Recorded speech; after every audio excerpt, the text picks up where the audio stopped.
All right. Hello and good morning, everybody. It's Michele Maher here this morning, and I'm here with Patricia Muir.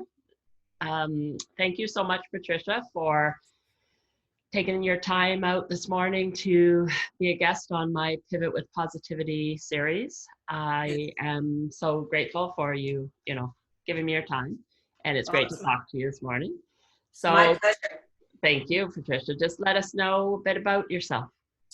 Okay, so I am a woman-owned business, and I've had a business now that is consulting and coaching business since 1992.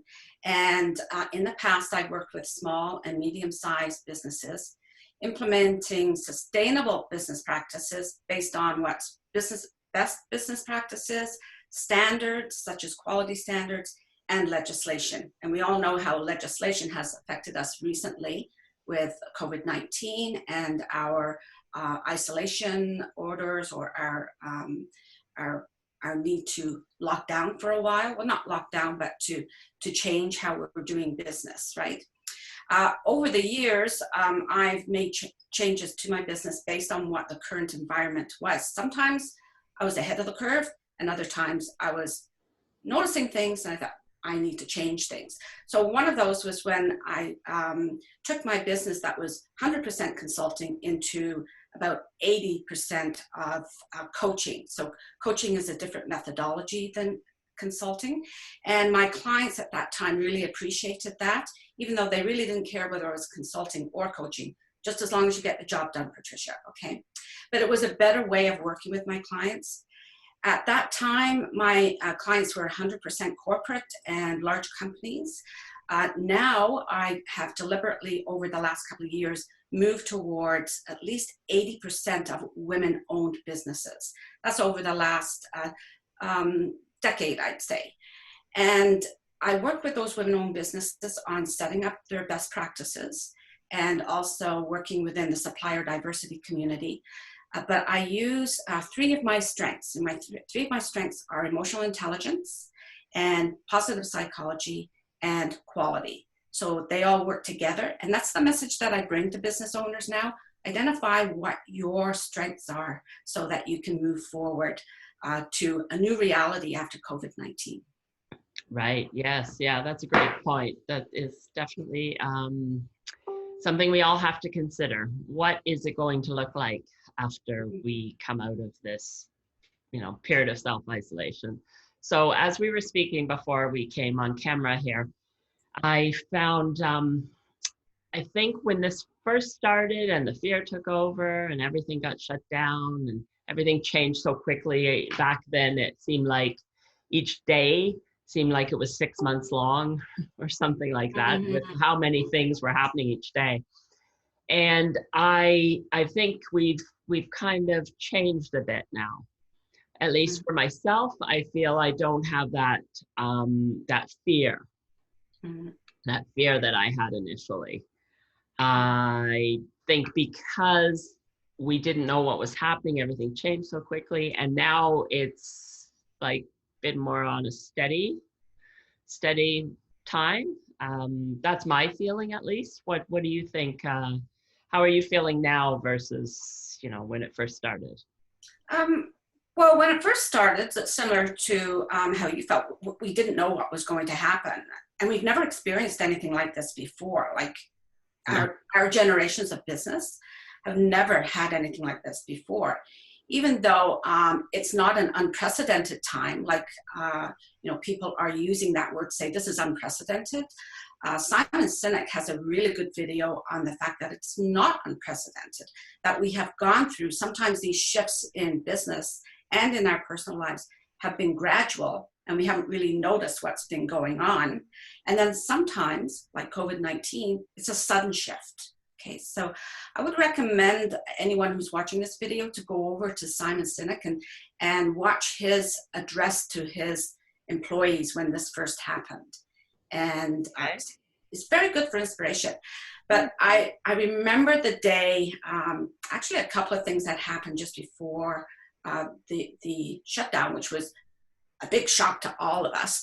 But I remember International Women's Day. Remember when we were in this building, and we were hearing the stories getting louder and louder, because I've been following this since about the end of January, but I never thought it would come to Canada, like most of us, right? Really We thought not it to was, this extent, maybe like when we had SARS, how yeah, SARS came to Toronto. yeah. I thought maybe to that extent, but not, yeah, definitely not to this extent. You know what's interesting about the SARS, Michelle, is even then, like I live in the West End, like I live in Mississauga, the West End of Toronto, Northwest, right? Even during SARS, that was an East End issue. It wasn't a West End issue. And it just shows you how we think sometimes that, oh, this isn't going to affect me. And actually, this one has affected all of us, whether we know someone who's had it or unfortunately, such as myself, knowing someone who has passed away due to COVID-19. Even then, when you speak to people, that they think, oh, wow, that really brings it home, knowing someone in my circle who knows someone who passed away. And it's an interesting dynamic that we have, right? I just found out about somebody a few days ago. Somebody I know, his wife passed away. And that's when it really hits you, doesn't it? That really hits you, yeah. Yes. Yeah. I remember when we had that, after I think it was after International Women's Day, with over 500 people in those 2 rooms. Yeah. And I thought, oh my gosh, like talk about a scene of disaster, right? But we were actually thinking of fire, right? My colleagues and I. And then afterwards we talked about it and thought, wow, like, we were all 500 women and men in that room. Pretty close quarters, too. We're pretty close quarters, yeah.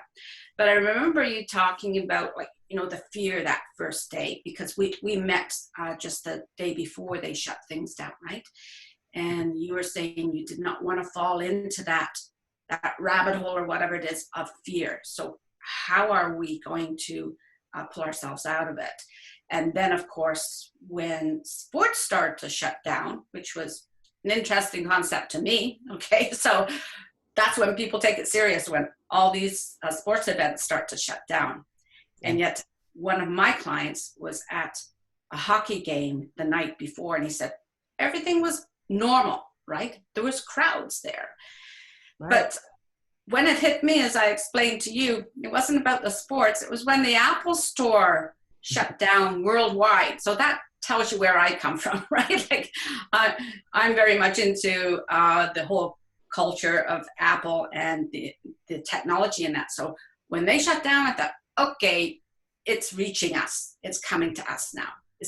I can't go and buy my stuff. I can't go to a class in Apple. So I was so upset. So, Right. Yeah. And, they're not going to do that unless there's a really good reason. So, yeah. Or they knew something we weren't privy to, right? Right. So. Yeah. Yeah. So now I feel like I say, the fear, what I've found the best is just avoiding the news altogether.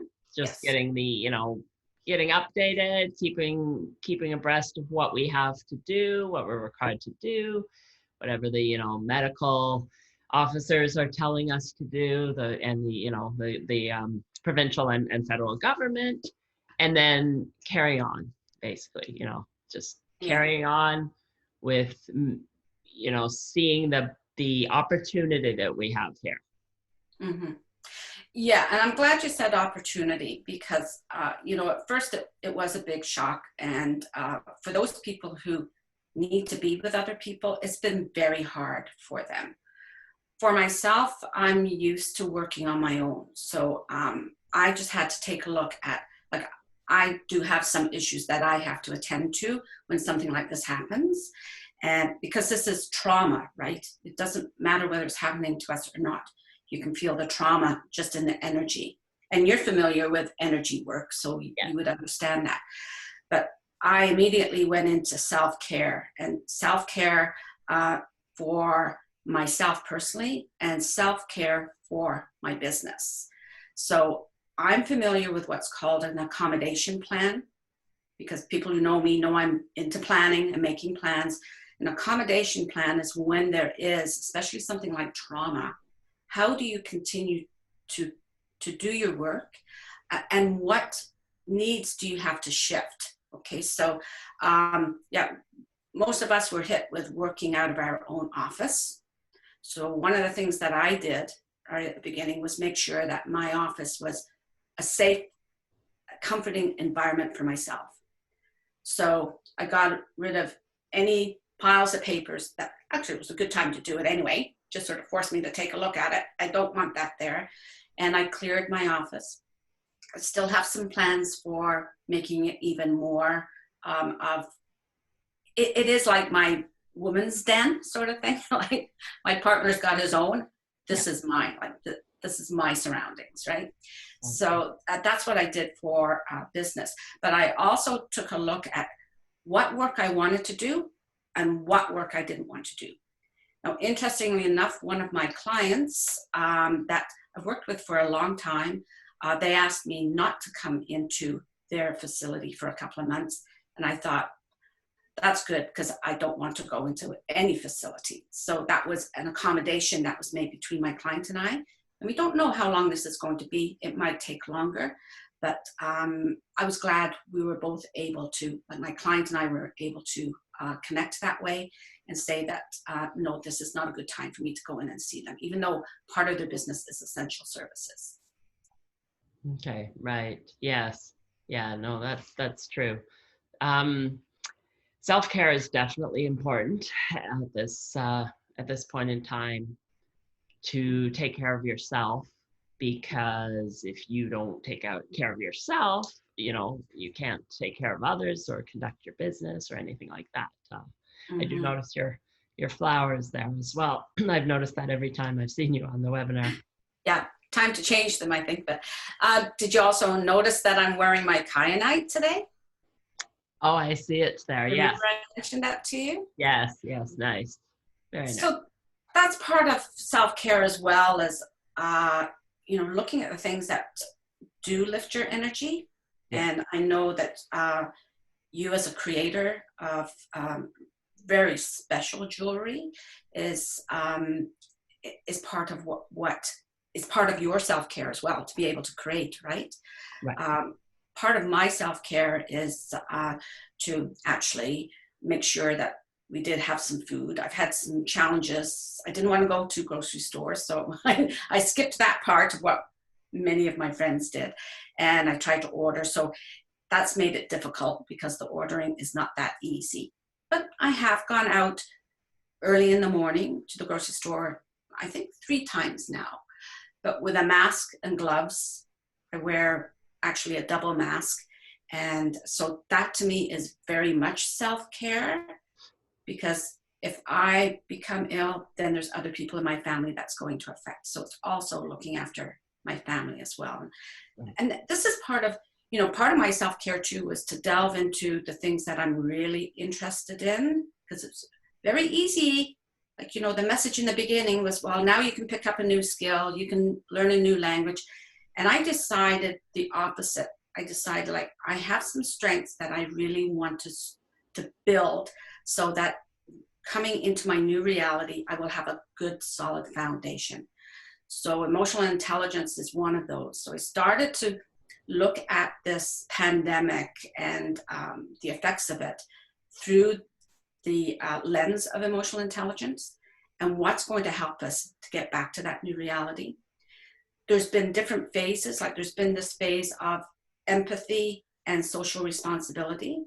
Like, empathy is caring for other people, knowing what they're going through and understanding that, and taking the wise steps to help them, and not sympathize, but to empathize with what they're going on. And that's why I can empathize with people who are very extroverted, and they need to be around people, versus I don't need that a lot of energy around people.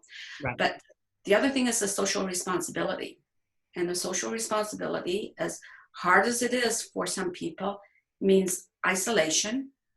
And what does isolation mean? It means stay at home. And I think we're starting to see now where a lot of people are going out for drives, And I'll tell you a personal story. The first week of the shutdown, my son went out to get something that he really needed and decided to go a little further, drive a little further to see what was going on. And his car broke down. So that meant it involved me to go out and get him. And I was, at that point, I was not, this was so sudden that I did not want to go out. Right. I said, okay, I'll come out and get you. And then, of course, we had to get CAA involved. So Ian's with CAA, and I'm saying, make sure there's distance, right? So a lot of stress. So that, you know, a lot of people don't understand that. They think, well, I can just go out for a drive in my car. You know, nothing's going to happen. But I think New Zealand really presented it well to their population. And that is, if you do go out and there is an accident or something like that, then you are affecting the whole ecosystem of care, right? You're affecting people who have to come out and rescue you, because in New Zealand as well, they have a lot of people that do go out on solitary hikes, and you know, they have all those activities. So how New Zealand positioned it was that, you know, stay in your bubble, like stay in your bubble with your family, okay? You know your family's okay, and you're not putting a strain on the systems, and you're not spreading. So I think they did it in a more, they explained it in a better way, rather than say, oh, you have to isolate yourself, right? Right. Yeah. Which is quite threatening to people, right? Yeah, they did it from a more, like you say, explaining the repercussions so that people understood why, as opposed to just making a blanket statement, stay at home. Yeah, exactly. True, yeah. Because it goes all the way through to affecting the hospital system if somebody does get injured because they were out driving and had an accident. So yeah, which takes away again from the resources to help with COVID. Right.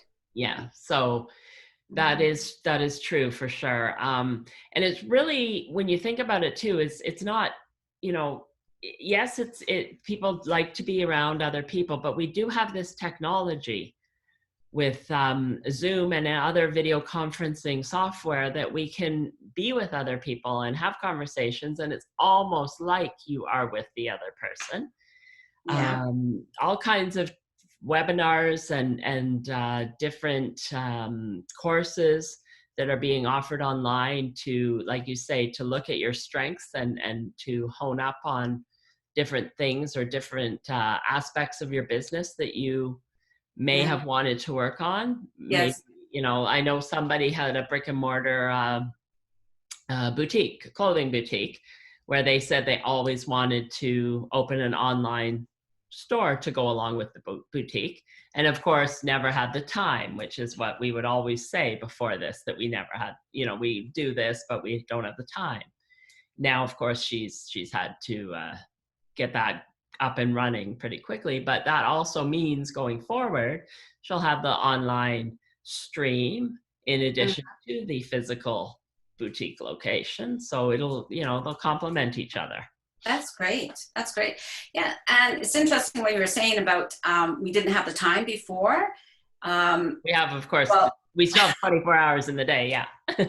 A lot of people don't have time right now to be doing the things that they want to do, right? Because we're also, like, I know that you're on several interviews a day. I know that with me meeting with anyone, like whether it's family or business, it's Zoom. And just think of the skills that we've all picked up through using Zoom, which is, I'm not too sure time was the right excuse before. I think it was fear of maybe taking that next step and using technology. Now everyone's been sort of pushed into that technology. Who knows what's going to happen from here? Like, I know for myself, I was already in the starting to put my courses online. Yes. And they were supposed to be online last October. And I can't say it wasn't time. It wasn't that I didn't have the time. It was just that I didn't have the time and the mindset to actually delve into it, right? So I thought, okay, here's a really good time to do it. But the ironic part of that is my courses are all about return to work. So return to work for women who are working through cancer treatment and when they return to work afterwards. And also women after the age of 60 who continue to work. So I thought, I'm going to have to, not pivot, but I'm going to have to recalibrate. I'm going to have to rethink this. Like, this is my core, right? Return to work after a traumatic experience or when we think we can't do it. So I've had to sit in silence, which is good because I'm here on my own and thinking, how do I now change this message? So that's what I'm working on now, is a return to work. Like, when everyone starts to return to work, even if they're returning to what their employers require them to do, like return back to the office, there's going to be a lot around emotional intelligence there. How do you bring them back? Like, they've just gone through this huge trauma. They've settled into a nice, peaceful pace of working again. And now you're going to pull them back into the office. There's going to be a lot of challenges. So that's how I'm changing my business. Right. Yeah, exactly. And in this case, you're talking where everybody has come home to work from home. Like, not just portions of companies, but entire corporations have, are working from home, and call centers, I've heard as well, call centers, everybody's at home. So there's a lot of companies out there that never embraced the work from home concept prior to this, until, of course, there was no choice. And now they'll realize that, it is possible. And sometimes having, doing the meetings on Zoom may be a preferred way to go, instead of taking the time to physically travel to meet with people. Right. Especially when you're talking Toronto and surrounding with the traffic we would have. There's an hour each way on average. That you can, and not to mention the fact that it's stressful too, when you have to drive in that traffic. So if you can avoid that and be more productive and in a much better mindset as well. So I think a lot of companies are going to embrace this work from home concept, or definitely at the very least the use of technology to determine different ways to do business. I think also that option is now out in the open, where I know there are some people who are having difficulty working at home. Yes. And it's because also the children are home from school, right? Yes. That is quite difficult, I'm sure, if you have elementary school children, young children, definitely. Then you add on the whole online learning portion of it. And I do know some people that are having, some challenges with their having to spend the time with their kids to go through a lot of it. So yes, definitely. A barrier it's broken down for me though is I love to see when children come into the room when someone's on Zoom. And I love to see the dogs roaming around. And I love when a cat's tail goes along the screen. Like, it makes us all human. Yes, exactly. And it's showing you real life. Yeah. I know someone that didn't want to be on screen because her child was working beside her on her homework, real homework. And we all said, open up. We want to see that there's actually children around, because if you can't go out to the parks to see children, so let's see some of the kids, right? So I really enjoyed that, and it's made it more human. And business doesn't have to be as stuffy as it was. Let's bring every aspect of us. And actually, that's a good point. I used to talk to people about, we do bring every aspect of ourselves to work. You shouldn't expect mothers and fathers to drop their family life at the door of your company. And I think this is sort of shown that, it's put more highlight on that and shown that, yes, your employees can work very well at home. And so therefore, when someone's sick, let them work at home. Exactly. Right. Yeah. Yes. That's true as well. It's showing like the whole picture, like the whole picture of the way that that we have to live. And that's why I think this whole the old term of work-life balance was something that I never really liked. I didn't like that term because I think it's all encompassing, and it's just it's just life. It's just the life that you're living, and your work is part of it, but it doesn't mean that it is some little separate thing over here and your life is over here. Like, that's right. You're very correct there, Michele. Like, how can you balance something like that? In my workshops, I used to actually say to people, so you've got one thing in your life here, one thing at work here. If anything happens to either one of those, you can be out of balance, right?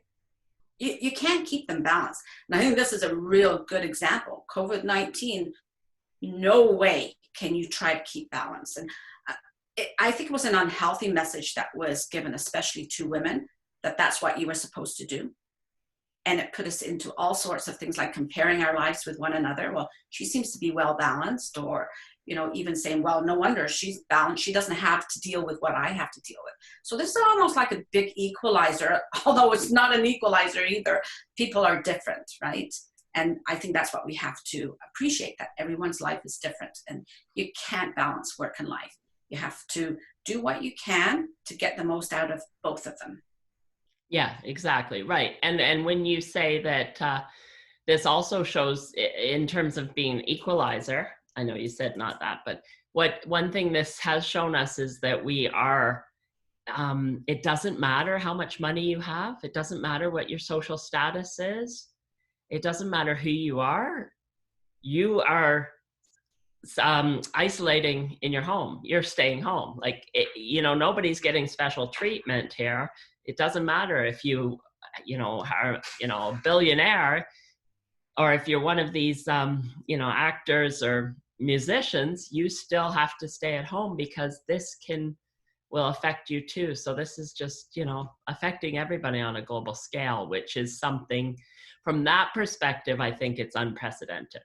Because even before with the 2008 crisis or any recessions, it didn't necessarily affect everybody in the same manner, because if you have, even though they might complain they're billionaires and they've lost, still you're not in the same boat. Now it's affecting everybody. And that's why it's it's on a global scale too, right? So it's going to change the whole scope of the world is going to be different going forward. I really believe that. It's really teaching us to appreciate the little things and to be compassionate and kind. That's what I find. And look at what it's done for our environment as well. If there's not a big message there, then our politicians are missing the big opportunity here. Look at what it's done for our environment. And like you were saying about the stress of working, driving to work. Yeah, we're stressed out in other ways, but that's why I don't want to go back to normal. No. I don't even want a new normal. I want a new reality, and a reality that we've created together, recognizing that, like you're saying, may not be an equalizer, but yes, we are. There has to be some kind of equalizer. And whether it's just, we may not see the results for many, many years, but maybe it'll put us on the right path to that. Right. Yeah. And when you think about it, before this all happened, I know for myself, I felt like I could never get caught up, always rushing, the to-do list was constant and so many things on the go. And then of course, like the stress of trying to get places with the traffic and things like that, weather, whatever. And also look at all the natural disasters how with the world, the natural disasters kept getting more and more. And the fires in Australia were just before, well, just, a couple months before this happened. Yeah, yeah. So it's like everything was just too much. And I remember I saw somebody said on one of my, the webinars I was on, they said Mother Nature was, was speaking, and she just decided to turn up the volume. Oh my goodness. Oh my goodness. I love that. Not that I love it for that reason. That's so profound. So profound. Yeah, exactly. And now we all have to, we all had to take a pause and be present and reflect. And that's what we are doing. And I thought it was really interesting watching the Stronger Together concert last night, the Canadian one. And at the end, when Drake came on, that's exactly what he said, that, it's time to look at things that you've always wanted to do and spend some time to reflect and reflect on the inside. And that's exactly what the message is going forward. What reality do you want to see going forward?